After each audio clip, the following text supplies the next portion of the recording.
Hello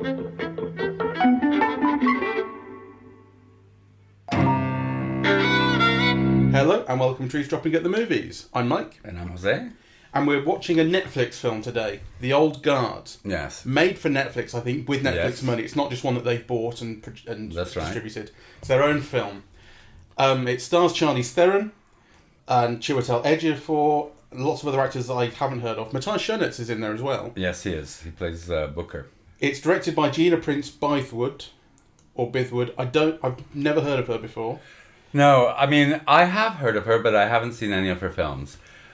She made Love and Basketball, The Secret Life of Bees, Beyond the Lights. Yes. So The Secret Life of Bees and Love and Basketball got a real buzz a few years ago. So she's a name.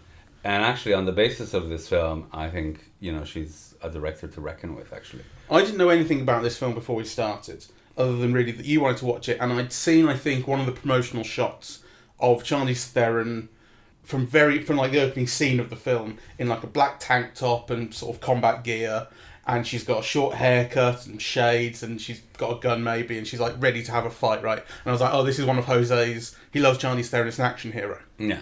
I didn't know anything else, and if you don't know anything else, spoilers will be coming up. It turns out this is based on a comic book that I'd never heard of. Yes. And this is actually a kind of superhero team type of movie. Yes. In a sense. So the way the film introduces this is the film starts off with her and her team, which seem to be a kind of special ops team at the start, taking on a job which is given to them by Chiwetel Ejiofor, who's a CIA guy, to rescue some hostages from being kept captive in a school somewhere. Yes. And when they get there, it turns out it's a setup, and a load of soldiers in there fire on them, kill them. It's just a firing squad.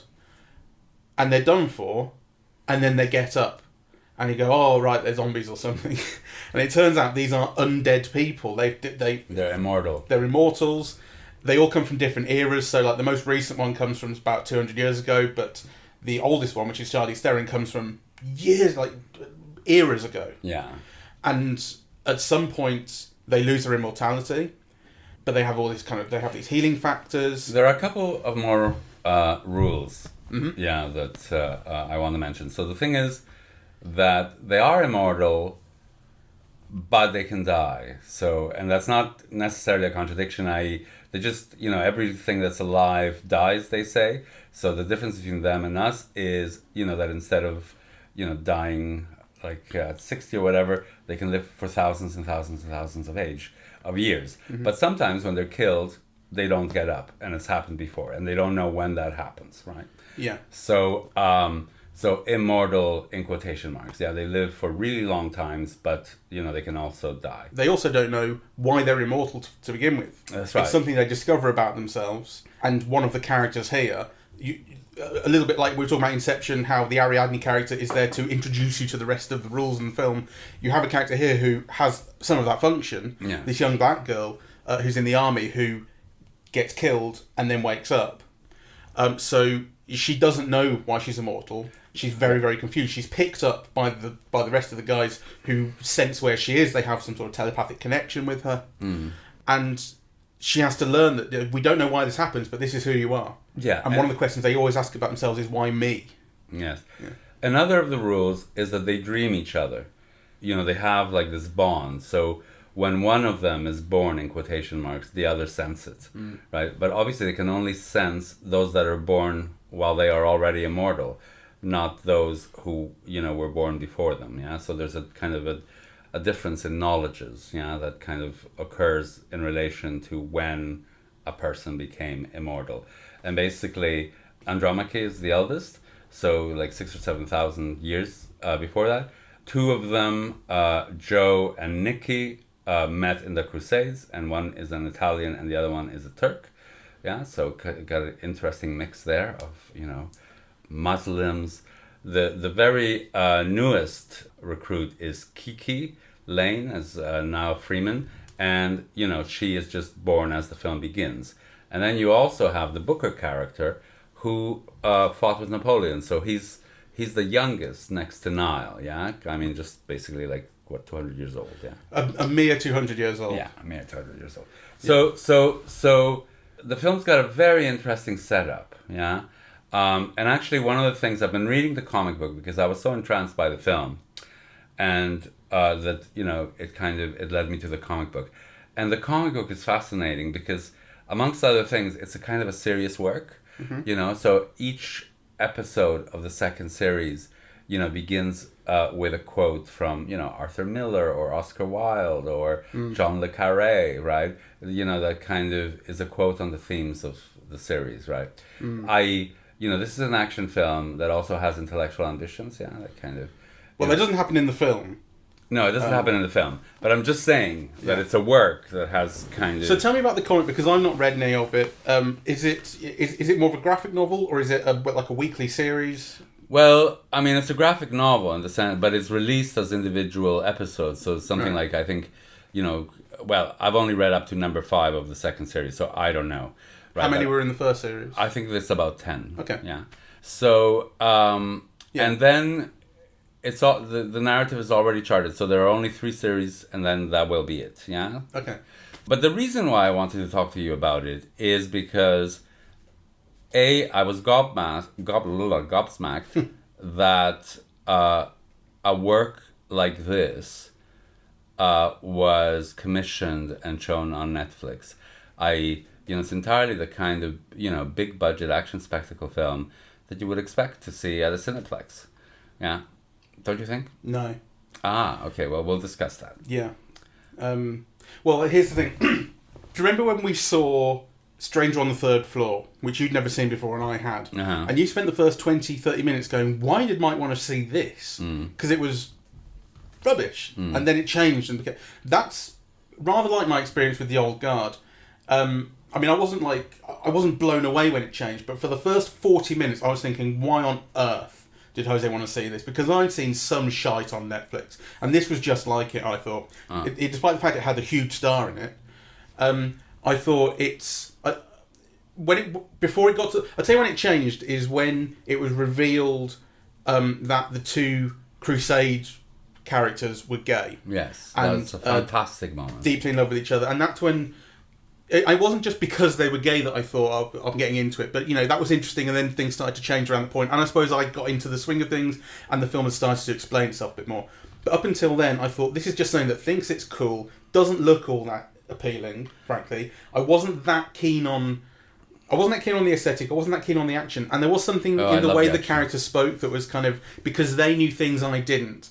And obviously you expect that to a point, and you have to give the film time to develop and, kind of tell its story the way it wants. But, it reminded me of like the start of Jessica Jones, was it? The Marvel thing that was on Netflix. Where, the first episode or 2 of that is all characters going, oh, he's back. And you're like, who's he? And it's just, say what you mean. Like, up to a point, I need to know. I felt this film was doing some of that. Okay, well, let me begin by disputing it before I forget all the things that you mentioned. So the first thing, I found it very exciting. I found that sequence where they go rescue young girls who've been abducted in a slavery ring. That's what brings them to that first action, right? And then they all get shot, and they get up. That instantly got my attention. Because then you want to find out what powers do they have? What is this about? So, and I absolutely love the action sequences, actually, in this film. Yeah, I think they're brilliant.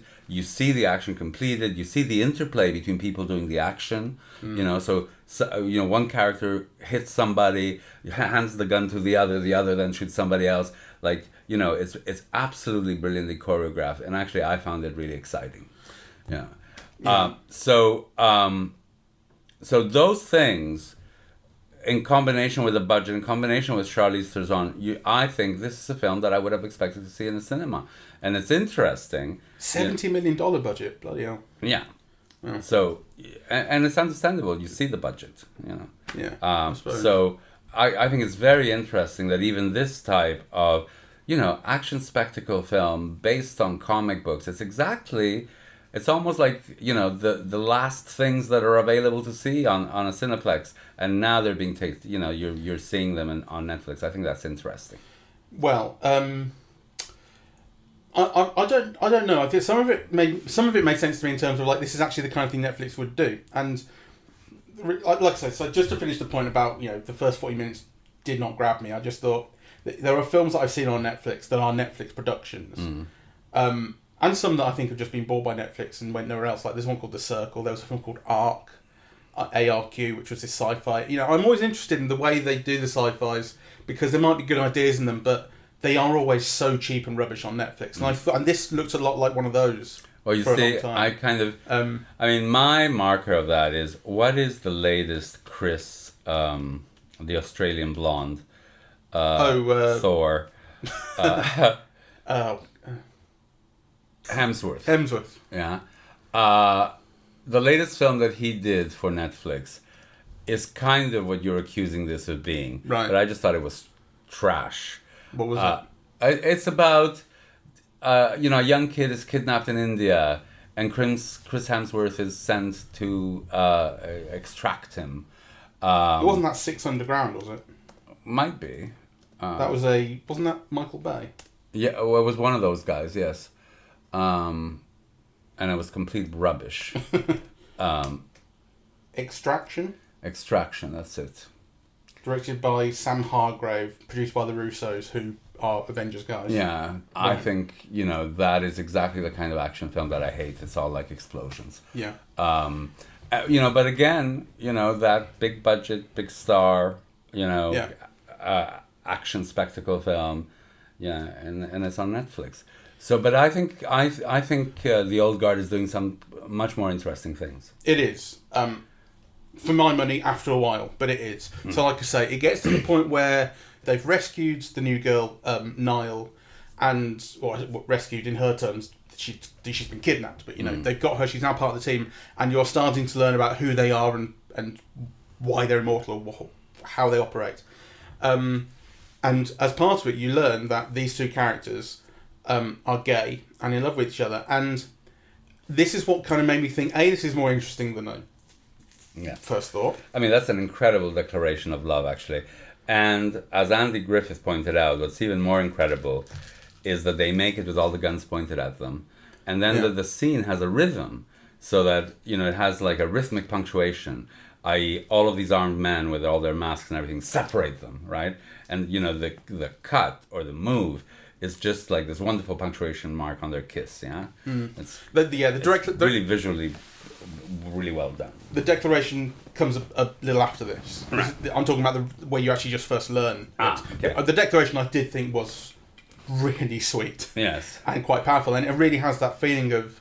It made me think of all those images of minorities, persecuted people being persecuted by the police. Yes. So what they are in this scene is like it's in microcosm. These two guys are surrounded by police, pointing guns at them. Or maybe they're not police, maybe they're military, but same difference. Yes. It makes you think of all that imagery, and it's this defiant declaration and kiss in the middle of it. It's really powerful. Yes. I was thinking of doing a little gif of it, saying "now in Poland." Although there was a bit of bad grammar in it, which I didn't like. But I mean, it's not as powerful as the Wachowski's Cloud Atlas, that moment in the Oxford spires. Oh yeah. So it's not as beautifully filmed. It's not as romantically powerful, but it's more defiant. Because they're not fighting anyone up the top of that. Yeah, it's that building. Like they're right in front of the police here. It's powerful. I suppose I'm trying to make a distinction between, what I think is a really great moment. Yeah, like done with great skill and sensitivity and nuance. And something that, is very effective and it's quite powerful, actually, I found. But it's maybe not at the level of, that moment. But it also kind of made me think, well, this is actually why this makes sense on Netflix, and why Netflix, I think, is the place I would expect this, if I would expect it anywhere. Because the kind of openness and freedom, for want of better terms, of the representation here are, A, very powerful, but B, something that I think companies would be scared of being so bold about in the cinema. Think how long it's taken for Marvel to put a woman at the centre of their films, that sort of thing. That's a very interesting way of looking at it, and actually almost the opposite of what I would have thought. But I think you're right? So, historically, film has always been a place that's been more open to complex ideas than television, right? That was kind of, part of the way that cinema survived is by increasing the range of representation that was then available on television. And now Netflix has done the opposite. I mean, there are kind of, the range of representation available on Netflix is much wider than what's available on cinema, because cinema is so capital intensive. It's such a risky investment. They're really afraid of alienating anybody, right? Which obviously kind of means that, Whereas Netflix, in some regard, certainly in film, I think is still sort of the scrappy, not underdog, but upstart. The guy looking for attention. By way of analogy, consider the Taskmaster on TV, which was on Dave. It's now moved to Channel 4. It's a panel show where instead of it being like Would I Lie to You or Have I Got News for You, where you have different contestants every week, you have the same contestants for an entire series. And when they took it to the BBC and to Channel 4 and various places, they went, no, we don't want to see this. Like, what is it, a sitcom? Like, you want to see different people every week. Dave looked at it, which is this, kind of smaller channel that's looking for original stuff, and they thought other people wouldn't do this. This sets us apart. And sure. Taskmaster became, it's become one of the biggest things on TV. I think that's analogous to what's going on here. Other people wouldn't do this, Netflix says. We will. Well, as I said, I would have thought the opposite, but I've come around to your point of view. I mean, the evidence supports your point of view. Though, calling Netflix an upstart. Upstart. I still think in terms of cinema, I still think they are the thing of, they're still looking for the Oscars and they're still looking for all that kind of acclaim. So in terms of film, they're still not, I think. Actually, interestingly, you think they would have become even more so, because they were growing in terms of their film productions.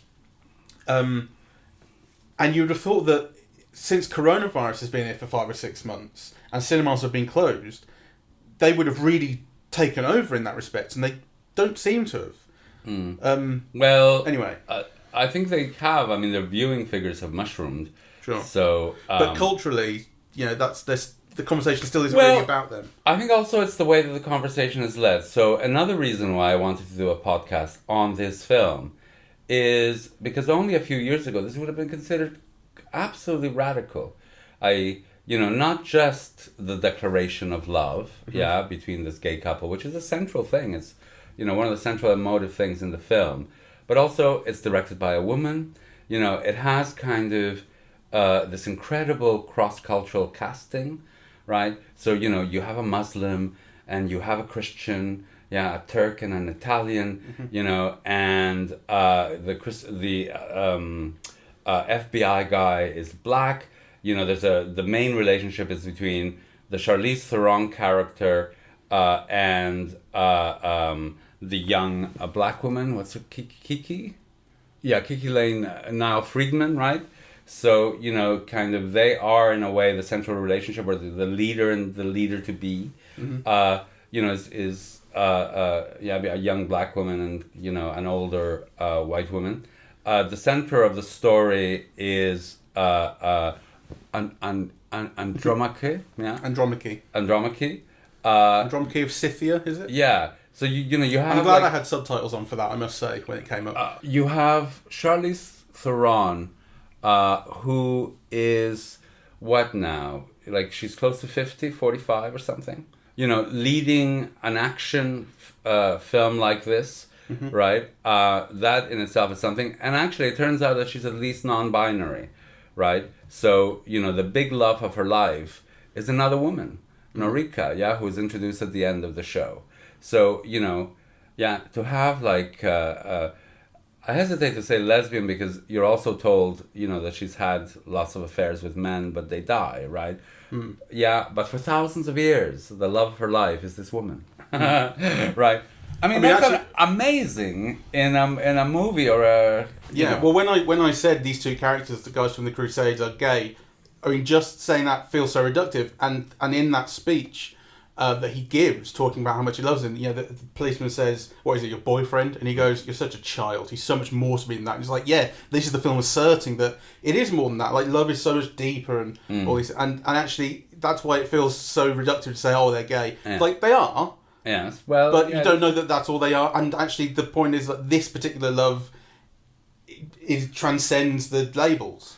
Well, or it's the same as, I mean, it's just making an equivalence, right? Yeah. It's, about the depth of a love rather than the sexual orientation it takes. Yes, or totally. who the sexual object is.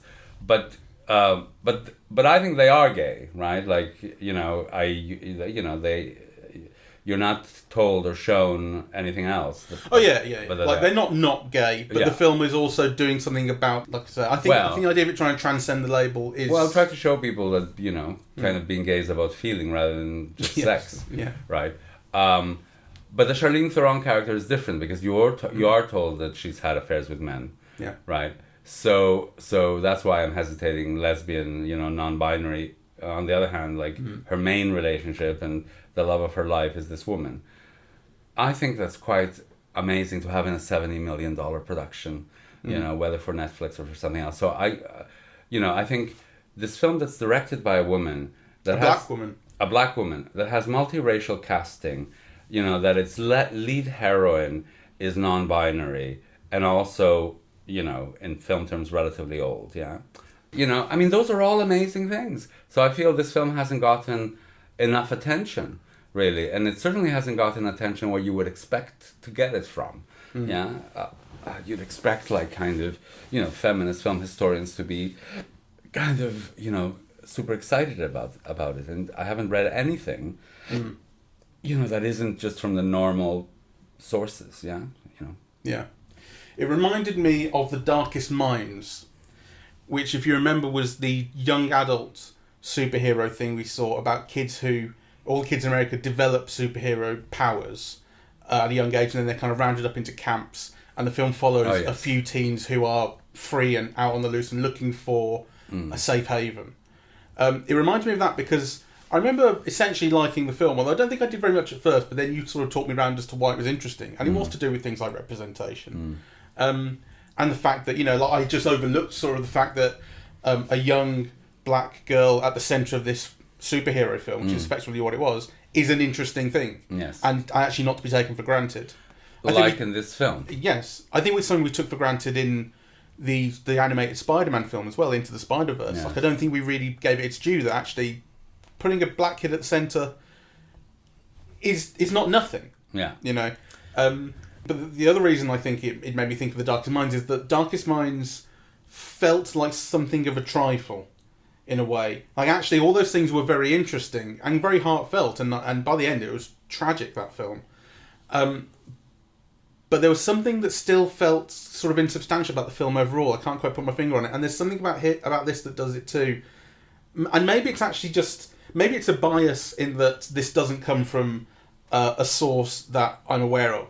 Whereas actually, like, if Marvel weren't so huge already, and if DC weren't so huge already, I wouldn't think that Batman and Iron Man and all the rest, and sort of Spider-Man, are great, or as great as I think they are. So maybe it's just a bias that I didn't come to this with any particular knowledge. Mind you, I never came to Iron Man with any knowledge, and I loved that from the beginning, so I don't know. And maybe it's just a bias that, like, I need to look at new things with more open eyes, maybe. I don't know, I love it. I don't think it's a great masterpiece of the cinema, obviously, but I think it's a really terrific, action film, and I enjoyed it hugely, and I was moved by elements of it. Actually, that declaration of love, I loved it so much that actually I excerpted it and made a clip of it and recirculated it so other people would see it, right? I mean, it's very rare that a film gets me so excited as to, try to push those things about it. Yeah. And also what I really love about the film, and unlike my criticism of Batman, is that it's transnational, that it doesn't feel American. And there's no reason for it to feel American. Kind of the protagonists are from different places in the world, and so on. And it gives the film a different feel. There's a respect for knowledge and culture and science and learning, and that you actually want. I'm sure we will see it again in American cinema, but lately it's been like a pet peeve of mine that those things are not there. And you see it here. So, and of course it's not a problem in this film because actually none of the protagonists are meant to be American except one. Yeah. So, although Andromache of Scythia sounds quite American. She doesn't sound all that Greek. But yeah, exactly. They're from all over. And and it has that kind of globe-trotting feel that I really like. It actually makes me think of something like James Bond. Yeah, a little bit. In that sense that Bond travels the world. Or Mission Impossible has that feel to it. It does have a Eurocentric bias, right? Because I think Norika is the only one who comes from the East. There's no Africans, or there's black people, but there's no Africans. Which actually is surprising because kind of, I don't know, at least the African lore that I'm familiar with would very much lend itself to an immortal, and goddess worshipping and all that stuff that Andromache has experienced. So there's room for a sequel. Yeah, there is. And the film clearly is looking for a sequel. I mean, it sets up a cliffhanger. Well, it maybe even wants a universe. Yes. Well, exactly. I mean, I think that's also what's so exciting about this film to me, because when you were saying about Iron Man and so on, you might not be familiar with Iron Man, but you're familiar with the Marvel universe, or certainly anybody of my generation would have been, right? And then once you set up that universe, it's very easy to kind of bring in other things into it and bring in relations within it. They've already all been worked out. This is something new, right? Mm-hmm. I mean, I think the comic book only came out in 2017. Right. Right. So, I think it's kind of exciting and worth highlighting.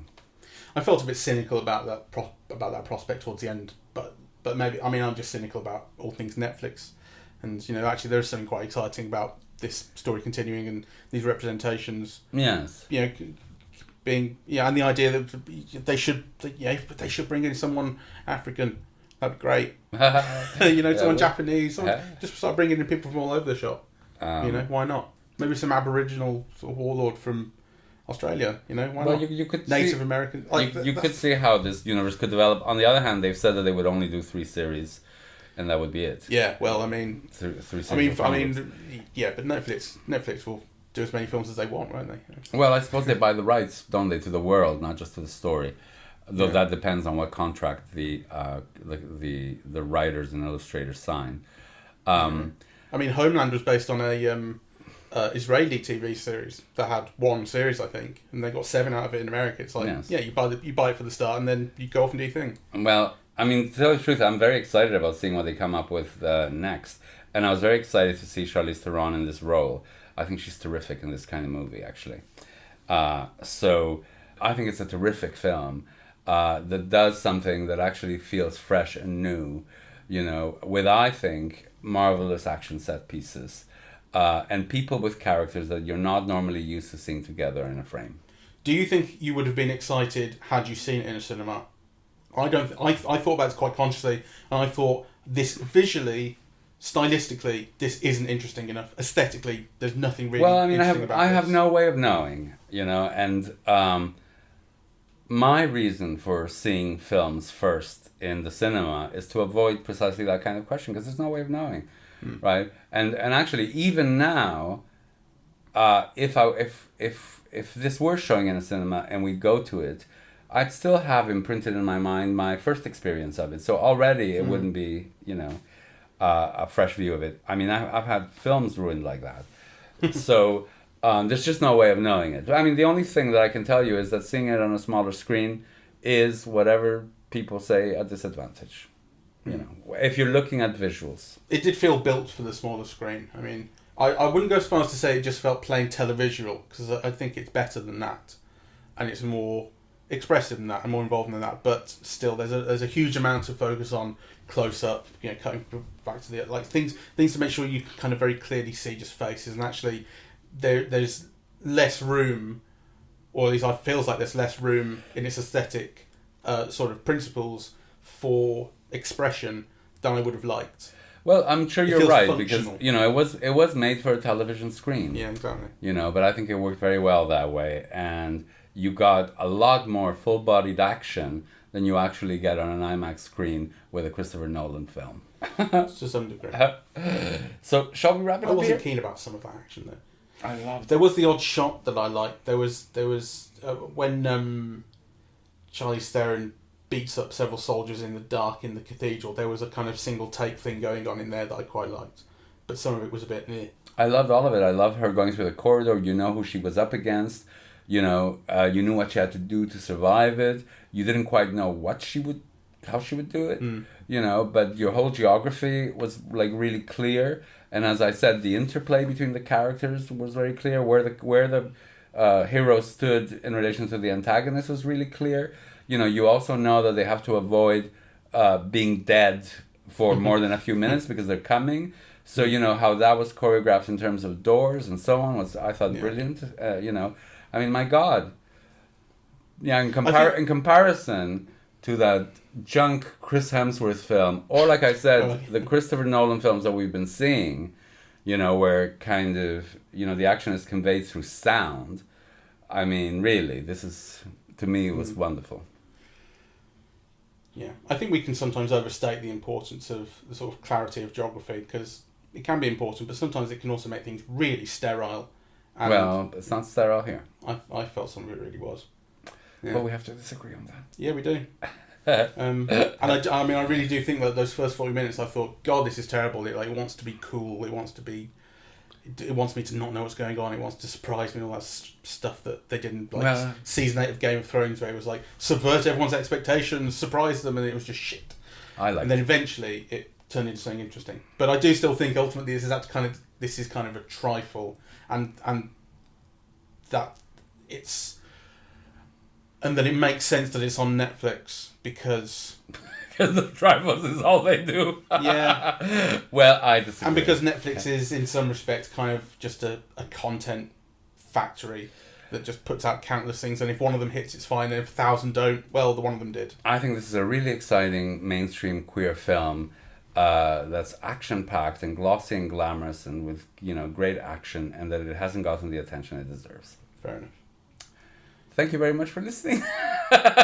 We are eavesdropping at the movies, and we are on Apple Podcasts, Spotify, SoundCloud, and YouTube. On social media, we're on Facebook and Twitter, and the website is eavesdroppingatthemovies.com. Thank you for listening. Bye-bye.